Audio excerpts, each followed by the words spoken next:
કે બીજાને મોકલજો. બોલો તમારું નામ. હું જાગું છું. તો ઊંઘું છું.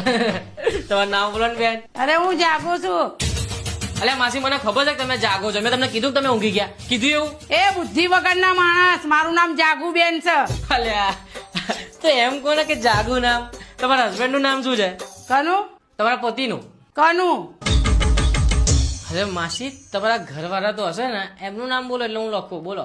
અરે કનુ અલ્યા માસી તમે તો મગજની પથારી ફેરવી નાખી યાર. તમને શુદ્ધ ગુજરાતીમાં કહું છું કે તમારા ઘરવાળાનું નામ શું છે તો ઘરવાળાનું નામ કહો તો હું એ લખી નાખું. અલ્યા હું તને શુદ્ધ ગુજરાતી ભાષામાં જ કેવું છું કે મારા ઘરવાળાનું નામ કનુભાઈ છે. માસી એમ સરખું કોલ ખબર પડે કે કનું નામ તો મને ખબર પડે એમ. ખબર નહીં એવા ડબલાવાનો કોણ નોકરી રાખે છે. કે બીજાને મોકલજો. બોલો તમારું નામ. હું જાગું છું. તો ઊંઘું છું. તમારું નામ બોલો ને બેન. અરે હું જાગું છું.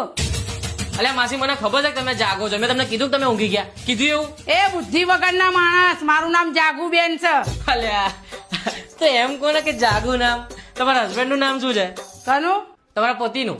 કનુ અરે માસી તમારા ઘરવાળા તો હશે ને, એમનું નામ બોલો એટલે હું લખું. બોલો. અરે કનુ